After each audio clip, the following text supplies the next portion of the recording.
Happy Tuesday! It's me, Dr. Sarah Smith, coming to you live again. Let me know if you can hear me by leaving a little heart, I love hearts, or a comment, because sometimes the microphone doesn't work. So that'd be wonderful. So tomorrow is World Kindness Day, Wednesday. And I have some notes about what I want to talk with you all about today, because it's something that is near and dear to my heart. So I'm going to start by sharing a story. So this morning, it's a very recent story. Just this morning, I had to make a decision.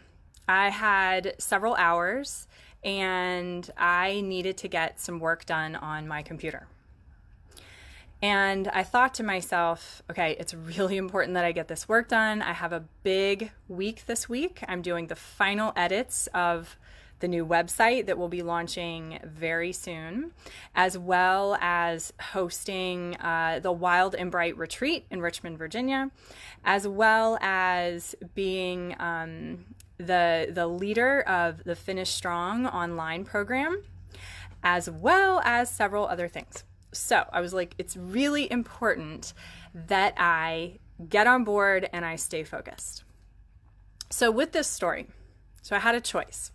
I was sitting there, I was like, okay, I have a few hours, got to get a lot of stuff done.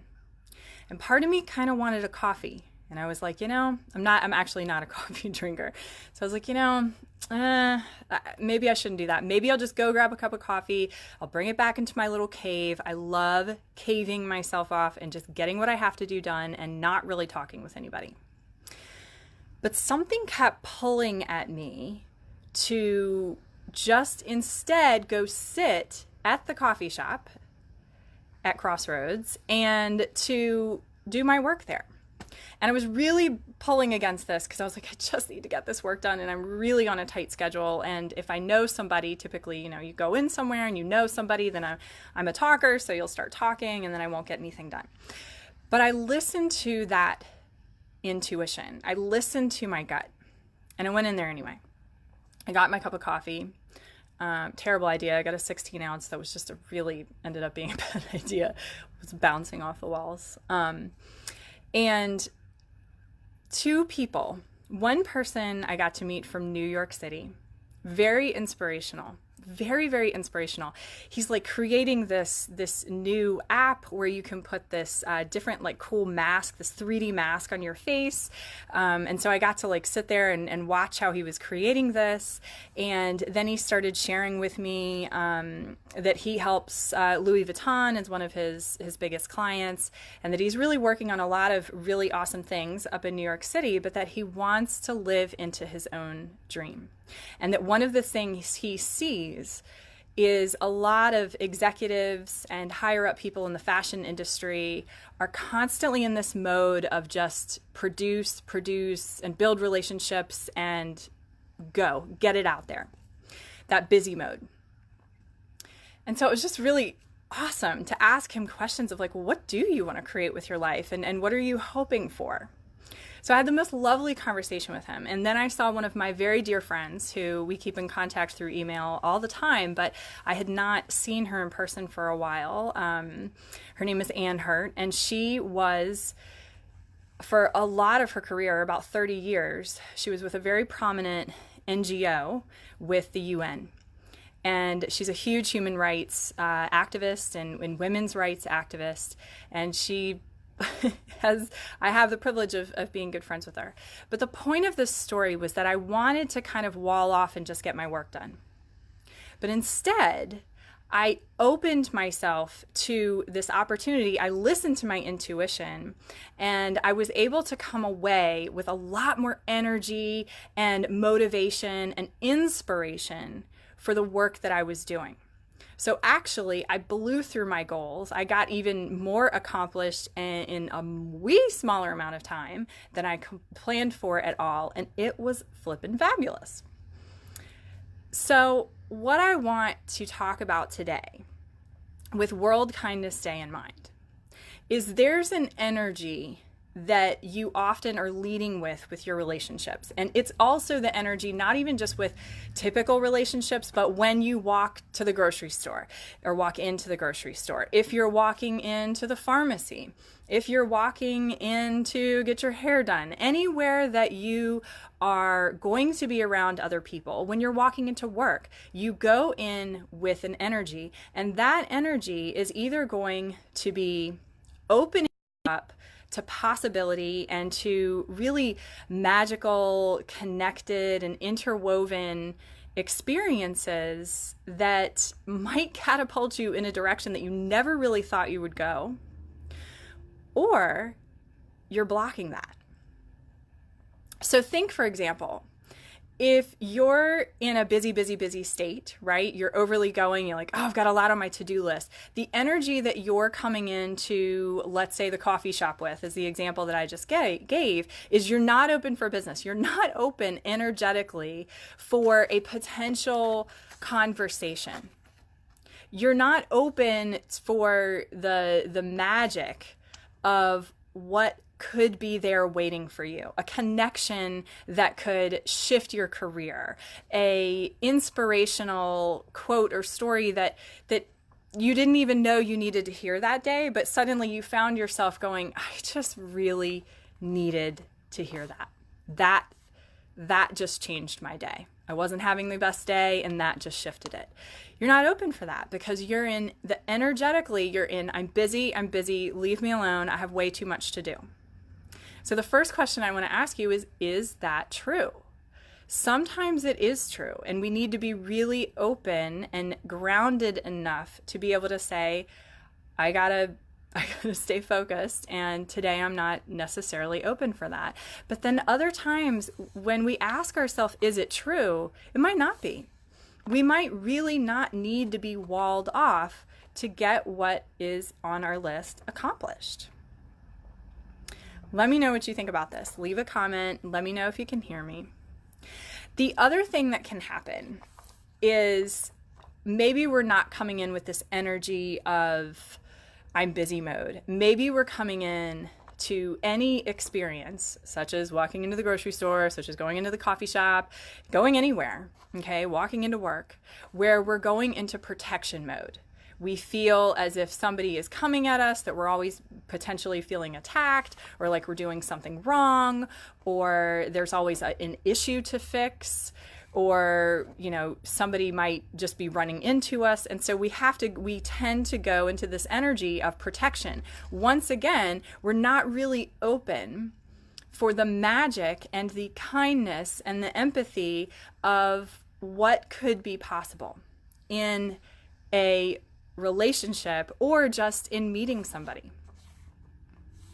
So another great story that I have in order to show this is I was going into one of the local restaurants to grab some lunch. It was just a to-go order.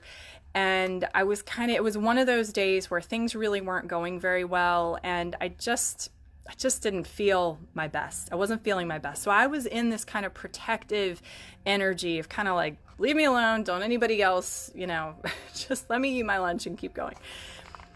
And so I was standing there in line.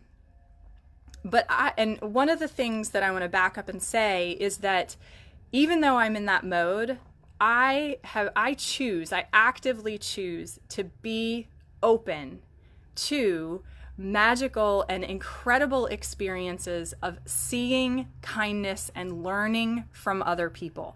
Any walk of life, I'm interested in learning about you and having a great conversation. I'm just interested in that. So even though I was in this protection mode, I was kind of standing there just waiting to get my lunch, and there was a man that walked in, and he had a cane, and he was kind of hobbling, and no one in the restaurant was giving him much mind, and he was standing there behind me, and I kind of politely, said hello, and then turned back around. And in that moment, I knew I had a choice.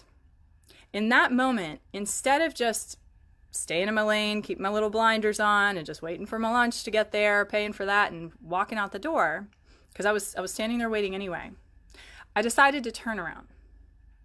And I had one of the most pivotal conversations of that day where I was able to hear this man talk about living off the earth and how much nature meant to him, and how he studies astrology, and how his mission and his passion in life is to always see the wonder of God.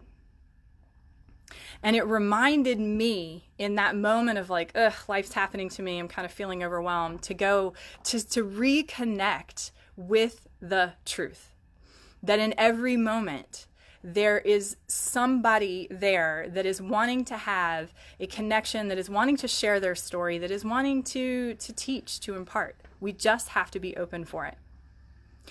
So I invite you to know, what is the energy that you are walking into your day with, that you're walking into your work or your career with, that you're walking into the grocery store with, that you're walking into the restaurant with, that you're walking into your house with. What is the energy? Are you in protection, like, ugh, don't let anything else come to me? Are you in, I'm busy, leave me alone? Are you in, I am open to the power of life? I am open to experiences.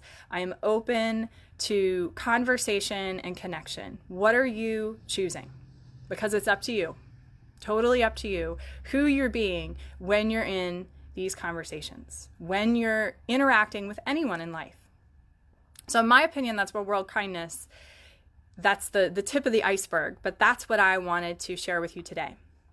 The action step that I want you to do is a visualization. And this is a really powerful one if you choose to partake in it. So if you think about having dials, like the dials on the radio for volume, and we think about characteristics that we have, we think about the energy that each of those characteristics have. For example, feeling overwhelmed, perfectionism, joy, happiness, creativity, purpose. If you think about those, courage, okay, anger, all of them. If perfectionism is dialed up to a 10 and it's preventing you from doing anything, what can you turn that dial down to? Because we need perfectionism. Perfectionism can help us move forward, but it's got to be really tampered.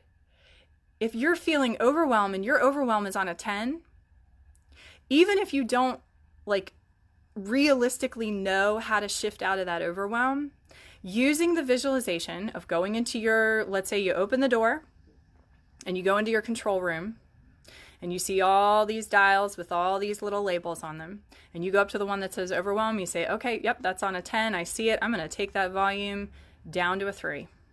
And you literally watch yourself turn that knob down to a 3, and you go, okay, yep, now I need to calibrate. Courage, I'm going to take that up to an 8. Creativity, I'm going to take it up to a 9. Confidence, take that up to a 7, or whatever it is that you choose. It's your number. You get to do whatever you want with it. It's your visualization. You can have pretty colorful dials, whatever you want. But you get to choose how you are showing up in your day. And so using a visualization process will help you, even if you don't realistically and rationally know the answer or how to do it. It will kick you into part of using the brain that can start the path for you to make a shift.